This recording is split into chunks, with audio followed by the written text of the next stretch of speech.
चतुर्थी का जो पूजन करती है वो किस चीज के लिए होता है? केवल संतान, पुत्र, परिवार, हमारा कुटुंब, हम जिस कुल में हैं, हमारा कुल वैभव की ओर बढ़े, संपदा की ओर बढ़े और उसकी आयु बढ़े। बहुत ध्यान दीजिएगा महाराज, चतुर्थी की पूजन में जो आप आखा दाना रखते हो, गेहूं वगैरह कुछ भी जो भी रखते हो, उसकी बड़ी महत्वता होती है महाराज कि चतुर्थी का व्रत करने वाली माता जब व्रत करती है, चतुर्थी का पूजन करने वाली होती हैं, उनके भीतर का एक भाव होता है कि जैसे ही शाम का समय आए चंद्रदेव का पूजन करें, चंद्र जब प्रकट हो जाए, कलश भर लिया, उसके नीचे आखा दाना रख दिया, चावल गेहूं जो भी आप रखते हो पूजन के लिए, ऊपर पात्र आदि रख दिया, जलाशय, फिर अपन ने घी का दिया लगाकर पूजन भी कर ली। तो जो चतुर्थी का पूजन करने वाली होती है, जो चतुर्थी का नियम व्रत धारण करने वाली होती है, बड़ी बड़ी चतुर्थियां करती हैं या उसका नियम धारण करती हैं, बहुत ध्यान दीजिएगा महाराज,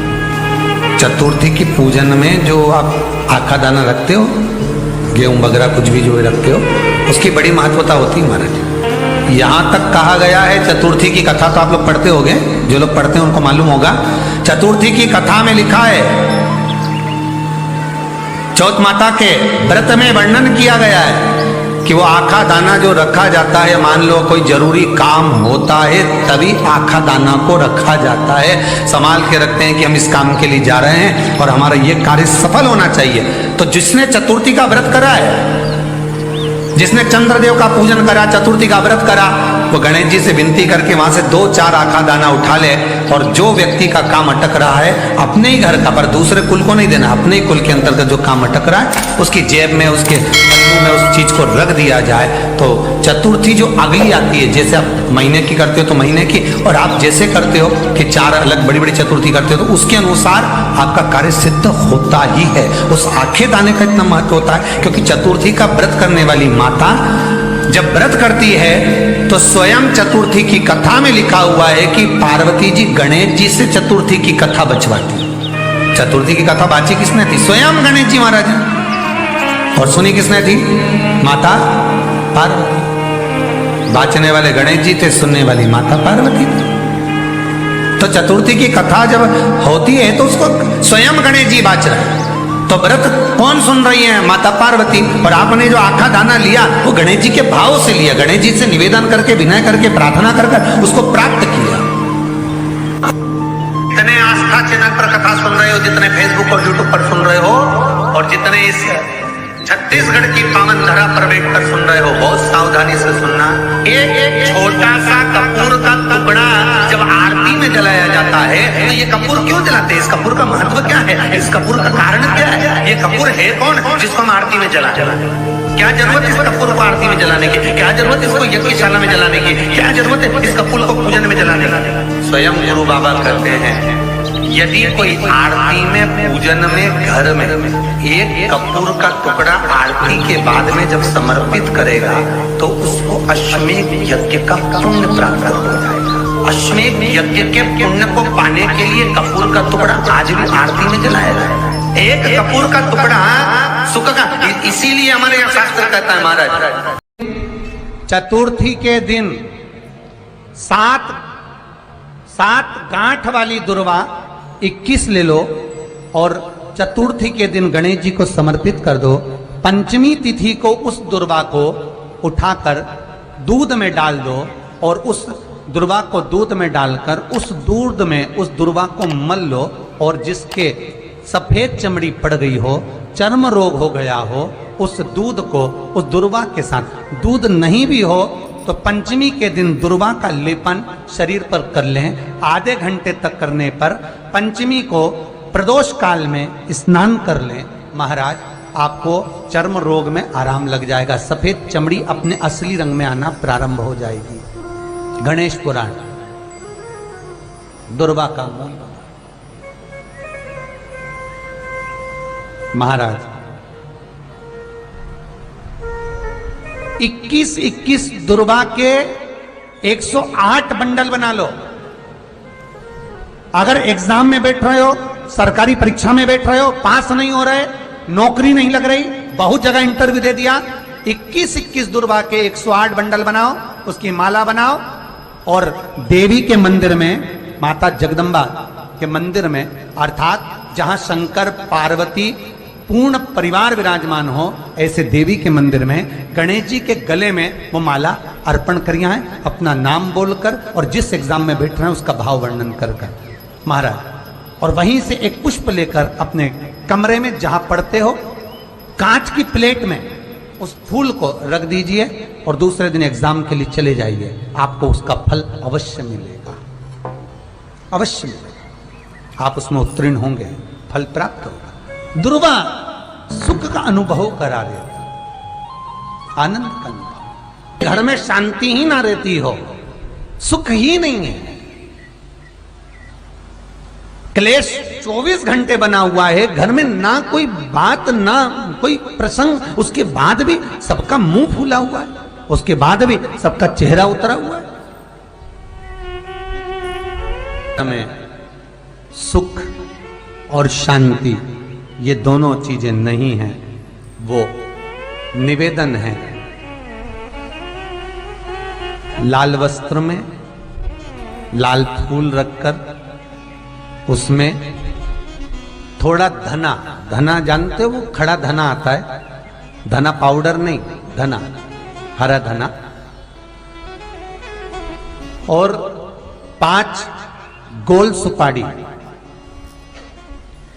जो गोल सुपारी होती है पूजन वाली सुपारी, 5 पूजन वाली सुपारी, 5 बेलपत्र इस लाल वस्त्र में रखकर घर के मध्य भाग में पूरे घर का केंद्र बिंदु मिला लो, पूरे घर का नाभि कोण मिला लो, पूरे घर का नाभि स्थल मध्य स्थल मिलाकर वहां पटे पर रखकर कुंकू चावल से पूजन कर उस पर 3 बार पानी को फेर कर भगवान श्री गणेश जी महाराज के मंदिर में बिना बोले जो रखकर आ जाता है, उसके घर में कभी क्लेश नहीं होता, सुख और शांति ये दोनों प्रवेश कर जाती है।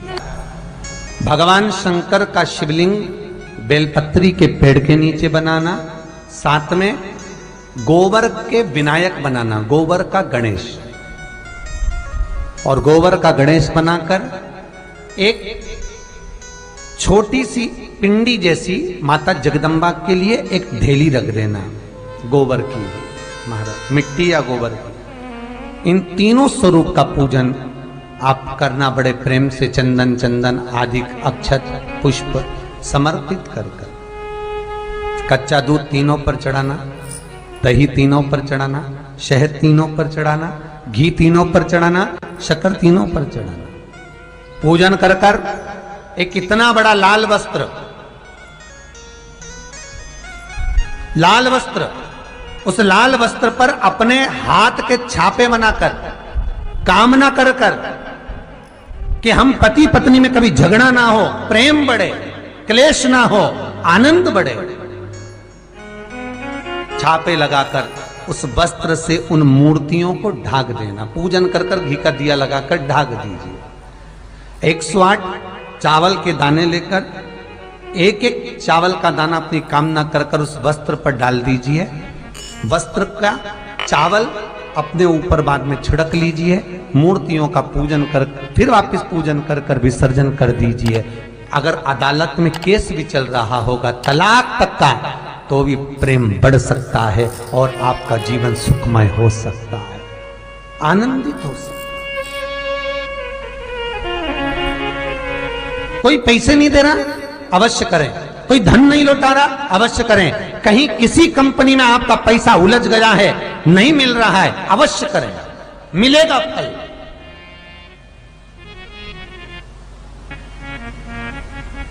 लाखों रुपए डूब रहे हैं, एक बार करने में क्या जाता है, निकल आएगा पैसा, कामना कर है दुर्वा। क्या प्रियता है? दुर्वा। कितनी दुर्वा गणेश जी को समर्पित करी जाती है? मात्र 5। कितनी? आज के जमाने में लोग गट्ठा बनाकर चढ़ा दें, वो अपनी जगह पर है। 5 दुर्वा पंचम इंद्रियों को वश में करने के लिए और भगवान के 5 जो स्वरूप हैं उनको अपने भीतर उतारने के लिए 5 दुर्वा। और दुर्वा में भी 3 गांठ। जब दुर्वा समर्पित करी जाती है तो उसमें नीचे दुर्वा की डंडी पर गांठ रहती है, 3 छोटी छोटी गांठें होना चाहिए। कितनी गाय? जो भगवान को समर्पित करी जाती है। गणेश जी का जो दांत टूटा है उस दांत की ओर गणेश जी को दुर्वा समर्पित करी जाती है। इसलिए हमारे करा करो। अगर घर में संपदा लक्ष्मी नहीं आ रही हो, व्यापार व्यवसाय नहीं चल रहा हो, नौकरी सर्विस नहीं मिल रही हो, बहुत तकलीफ हो, 7 बेलपत्री केसर को घिसकर चंदन बनाकर बेलपत्री पर बीच वाली पत्ती पर ओम लिखना है। दोनों पत्तियों पर भी एक आदिशक्ति जगदम्बा के नाम की केसर की बिंदी लगाना है, दूसरे में श्री गणेश रिद्धि सिद्धि के नाम की बिंदी लगाना है। शिव जी पर समर्पित करते जाना, शंकर को चढ़ाते जा। हमने कहा गणेश जी फ्री रहने का केवल एक समय होता है, एक टाइम होता है, एक पल होता है, एक घड़ी होती है कि गणेश जी महाराज हमारे घर में आ गए।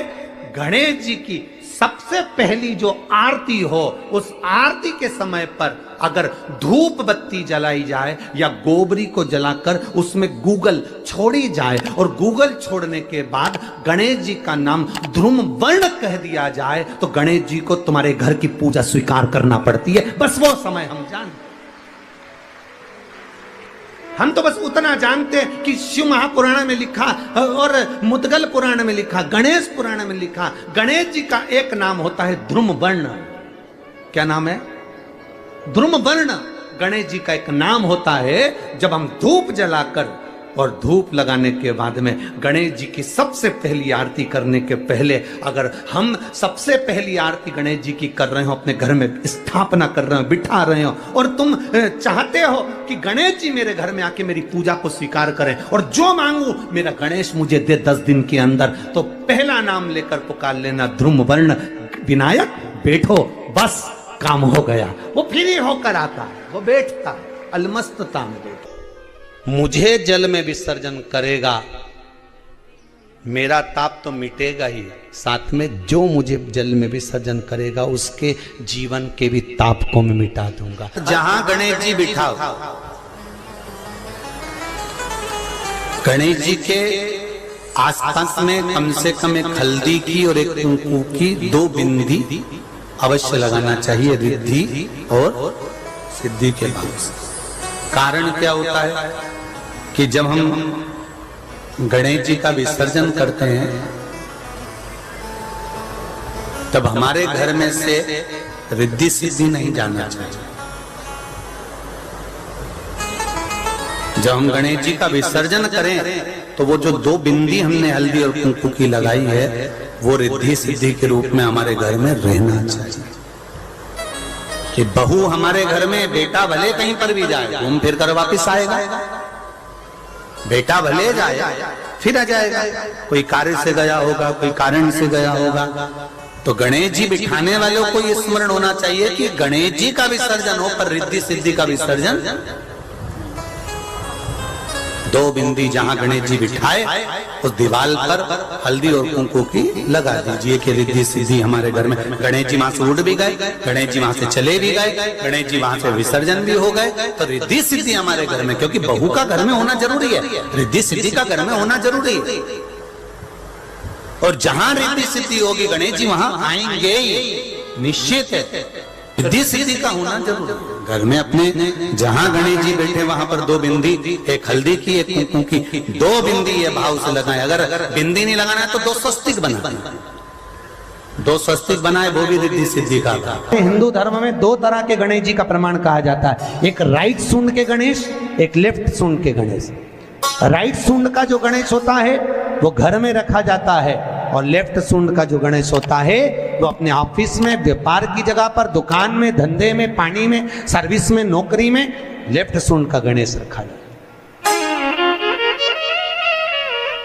जिसकी दुकान, व्यापार, व्यवसाय में अगर राइट सूंड का गणेश रखा जाता है तो लक्ष्मी आती है पर टिकती नहीं है। इसलिए घर में सीधी सूंड का गणेश और दुकान, व्यापार, व्यवसाय में, ऑफिस में उल्टी सूंड का, 2 गणेश। तो इसका मतलब ये थोड़ी ना कि तुम्हारे घर में गणेश जी बैठा तो तुम उठा के कोई बदल लिया यहाँ कहीं। तो गणेश जी की 2 धर्म पत्नियां, वैसे तो गणेश जी की कुल मिला के 5 पत्नी है। कितनी है? गणेश जी की 5 पत्नी। पहली श्री, दूसरी तुष्टि, तीसरी पुष्टि, चौथी रिद्धि और 5वीं सिद्धि। ये व्यक्ति के नाम के आगे जो लिखा रहता ना श्रीमान, ये श्री संबोधन कहां से आया? और एक पीछे लिखते हैं, जैसे नाम के आगे लिखते हैं श्री और पीछे लगाते हैं जा में ई की मात्रा जी। लिखते हैं कि इधर नहीं लिखते? लिखते हैं श्रीमान अग्नि प्रसाद जी, श्रीमान बद्री प्रसाद जी, श्रीमान हरीश प्रसाद जी। तो श्री आगे क्यों आया और जी पीछे क्यों आया? कौन ने लगाया? किस लिए लगाया? कौन ने बताया कि आगे श्री लिखो? किसी के नाम के आगे जी लिख दे, पीछे श्री लिख दे, मर्जी अपनी, अपन कुछ भी लिख सकते। पर किसने कहा कि आगे श्री लिखो? क्योंकि गणेश जी महाराज जब विवाह करने जा रहे थे और गणेश जी की जब बारात जा रही थी तो यमुना जी के तट पर गणेश जी की प्रथम पत्नी श्री गणेश जी के चरण पखारने के लिए खड़ी हो गई।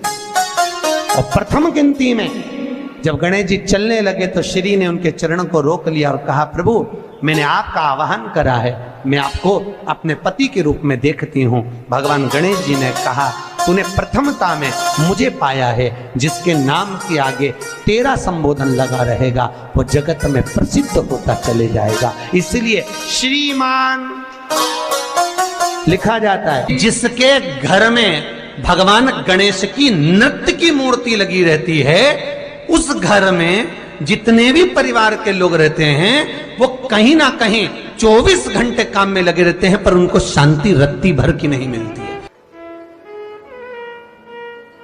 अब वो हमसे पूछे समय क्या है? हमने कहा देखो हमको तो मालूम नहीं, बस इतना जरूर जानते हैं कि ध्रुम वर्ण नाम के मेरे विनायक, जो जिनके शरीर से भक्तों के ताप मिटाने के लिए अग्नि तेज निकलता रहता है, जिनके शरीर से धुएं की भांति अग्नि प्रकट होती रहती है।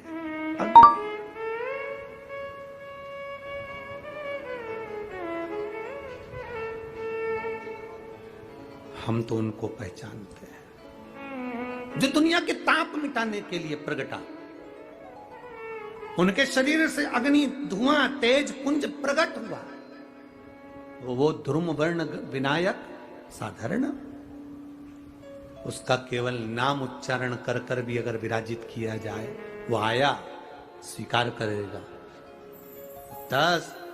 आप अभी तक बिठा लेते थे सिद्धि विनायक आओ, मयूरेश्वर आओ, भगवान को बल्लेश्वर पधारो, आपने बुलाया, आया वो, बैठा वो, ऐसा नहीं कि नहीं बैठा, पर हमें समय का भान नहीं हो पाया। हम किस समय पर भगवान को रिझाएं? परमात्मा को रिझाने का कोई समय होता है? भगवान को तो जब तुम्हारी मर्जी पड़ जाए, जब तुम्हारा दिल कर जाए, तब मेरे भगवान को रिझाने का प्रयास करो, वो तुम्हारे करीब में आकर बैठ जाएगा जब तुम्हारा मन पड़े। शिव तत्व कह रहा है। एक बार ब्रह्मा जी ने भगवान विष्णु से पूछ लिया था। ब्रह्मा जी ने भगवान नारायण से पूछा, भगवान विष्णु से पूछा कि इस ब्रह्मांड में जितना आदर किसी का नहीं होता, उतना आदर महादेव का होता है।